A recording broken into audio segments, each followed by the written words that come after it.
सोचिए, एक ऐसा क्रांतिकारी जिसके सिर पर ब्रिटिश सरकार ने इनाम रखा हो, जो भारत में ब्रिटिश साम्राज्य के खिलाफ बगावत की साजिश रचे, फिर पुलिस से बचकर जापान भाग जाए और लगभग 3 दशक बाद विदेश की धरती से भारत की आज़ादी के लिए एक ऐसी सेना खड़ी करने में मदद करे जिसका नाम आगे चलकर इतिहास में आज़ाद हिंद फौज के नाम से दर्ज हो।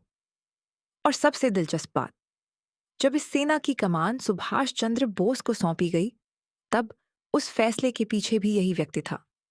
नाम था रास बिहारी बोस। लेकिन रास बिहारी बोस की कहानी सिर्फ आज़ाद हिंद फौज से शुरू नहीं होती।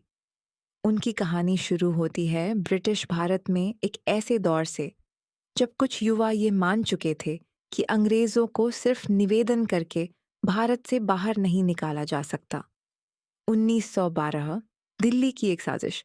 23 दिसंबर 1912 ब्रिटिश भारत की राजधानी कलकत्ता से दिल्ली लाई जा रही थी और वायसराय लॉर्ड हार्डिंग एक भव्य जुलूस में दिल्ली से गुजर रहे थे। इसी दौरान चांदनी चौक के इलाके में उनके जुलूस पर एक बम फेंका गया। हार्डिंग घायल हुए लेकिन बच गए। इस हमले के पीछे क्रांतिकारी नेटवर्क के प्रमुख लोगों में रास बिहारी बोस का नाम सामने आया। ब्रिटिश सरकार के लिए यह सिर्फ एक हमला नहीं था, यह एक संदेश था। भारत में सशस्त्र क्रांतिकारी आंदोलन अभी जिंदा था। हमले के बाद ब्रिटिश पुलिस रास बिहारी बोस को पकड़ने के लिए उनके पीछे पड़ गई, लेकिन रास बिहारी बोस भूमिगत हो गए। कहा जाता है कि वह इतने सावधान थे कि हमला करने के बाद भी वापस देहरादून पहुंचे और अगले दिन अपने दफ्तर में सामान्य कर्मचारी की तरह काम करने लगे।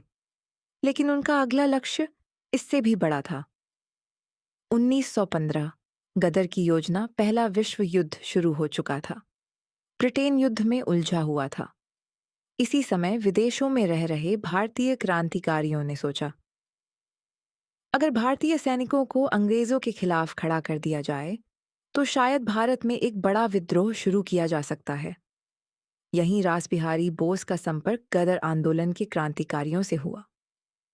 गदर पार्टी के कई कार्यकर्ता विदेशों से भारत लौट रहे थे।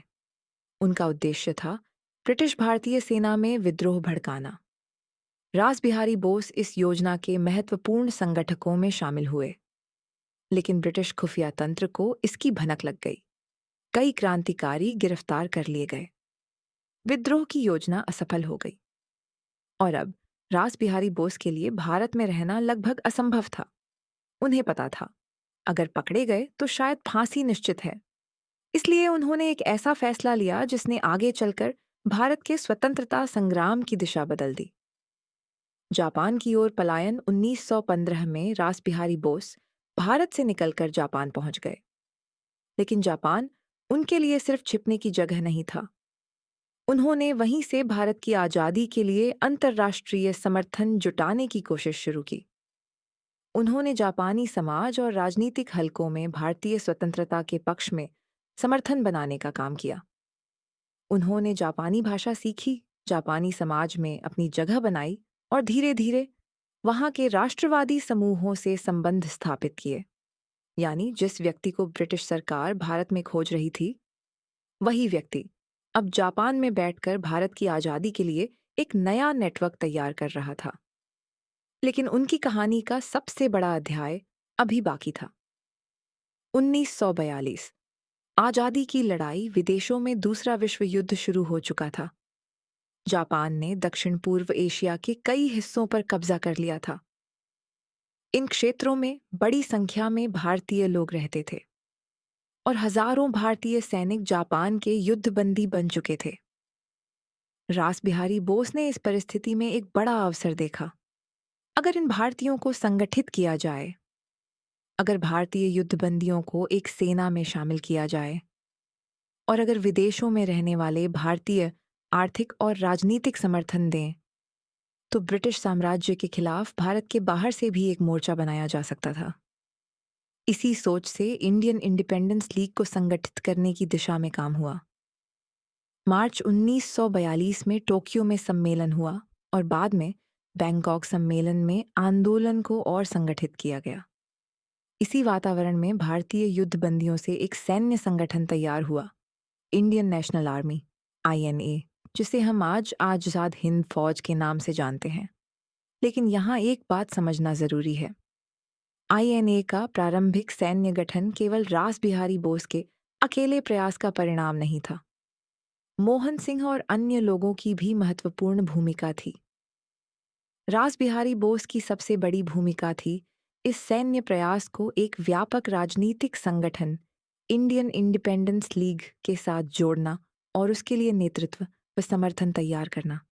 लेकिन एक समस्या थी। इस आंदोलन को एक ऐसे नेता की जरूरत थी जिसकी आवाज भारत में भी गूंजती हो और जिसके पीछे लाखों भारतीय खड़े हो सकें। रास बिहारी बोस को पता था कि वह व्यक्ति कौन हो सकता है। सुभाष चंद्र बोस की तलाश रास बिहारी बोस की नजर थी। सुभाष चंद्र बोस पर। सुभाष चंद्र बोस पहले ही ब्रिटिश सरकार को चुनौती दे चुके थे। वह कांग्रेस के अध्यक्ष रह चुके थे और अब वह यूरोप से होते हुए पूर्वी एशिया की ओर आ रहे थे। रास बिहारी बोस ने सुभाष चंद्र बोस को इस आंदोलन का नेतृत्व संभालने के लिए आमंत्रित करने का रास्ता तैयार किया। 1943 में सुभाष चंद्र बोस जापान पहुंचे और फिर आया वह ऐतिहासिक क्षण जब पुराने क्रांतिकारी ने युवा नेता को नेतृत्व सौंप दिया। 4 जुलाई 1943 को रास बिहारी बोस ने पूर्वी एशिया में इंडियन इंडिपेंडेंस लीग का नेतृत्व सुभाष चंद्र बोस को सौंप दिया। इसके बाद सुभाष चंद्र बोस ने INA को पुनर्गठित करके उसे एक बड़े सैन्य राजनीतिक आंदोलन में बदल दिया।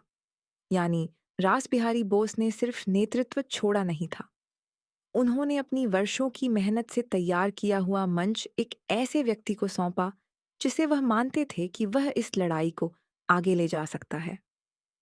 और यही शायद रास बिहारी बोस के व्यक्तित्व की सबसे बड़ी विशेषता थी। उन्हें इतिहास में अपना नाम सबसे ऊपर लिखवाने की जरूरत नहीं थी। उनका उद्देश्य था भारत की आजादी। लेकिन कहानी यहीं खत्म नहीं होती। सुभाष चंद्र बोस ने INA को नया रूप दिया। दिल्ली चलो का नारा गूंजा। आजाद हिंद सरकार बनी और INA के सैनिकों ने ब्रिटिश भारत की सीमा की ओर बढ़ने का प्रयास किया। हालांकि सैन्य परिस्थितियां उनके पक्ष में नहीं रहीं और अंततः INA का अभियान सफल नहीं हो सका। लेकिन इस आंदोलन का प्रभाव बहुत गहरा था। INA के सैनिकों पर चले मुकदमों ने भारत में जबरदस्त राजनीतिक प्रतिक्रिया पैदा की। भारतीय जनता में इन सैनिकों के प्रति सहानुभूति बढ़ी और ब्रिटिश शासन के सामने भारतीय सशस्त्र बलों की निष्ठा को लेकर भी सवाल खड़े हुए। रास बिहारी बोस उस समय तक गंभीर रूप से बीमार हो चुके थे। 21 जनवरी 1945 को टोक्यो में उनका निधन हो गया, भारत की आजादी देखने से कुछ ही समय पहले।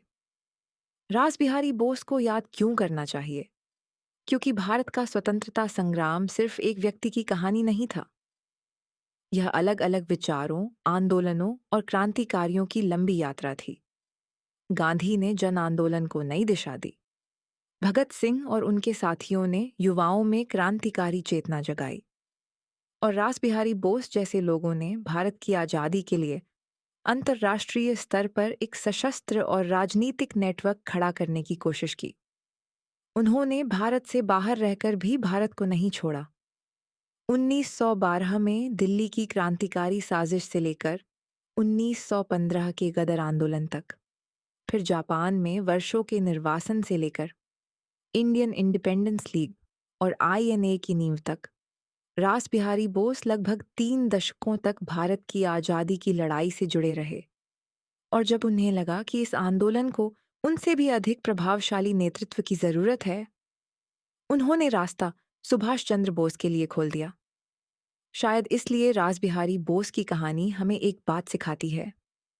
हर क्रांतिकारी इतिहास में इसलिए महत्वपूर्ण नहीं होता कि उसने सत्ता हासिल की। कुछ लोग इसलिए महत्वपूर्ण होते हैं क्योंकि उन्होंने आने वाली पीढ़ी के लिए रास्ता बनाया। और रास बिहारी बोस उन्हीं लोगों में से एक थे। अगर आपको भारत के इतिहास की ऐसी कम चर्चित लेकिन बेहद दिलचस्प कहानियां पसंद हैं, तो वीडियो को लाइक जरूर करें। ऐसी ही अनसुनी ऐतिहासिक कहानियों और किताबों से जुड़े कंटेंट के लिए मेरे चैनल डॉक्टर बिटवीन लाइन्स को सब्सक्राइब करें। और अगर आपको लगता है कि रास बिहारी बोस की कहानी ज्यादा लोगों तक पहुंचनी चाहिए, तो इस वीडियो को अपने दोस्तों और परिवार के साथ शेयर ज़रूर करें। तब तक इतिहास को सिर्फ पढ़िए मत, उसके पीछे छिपी कहानी को समझिए।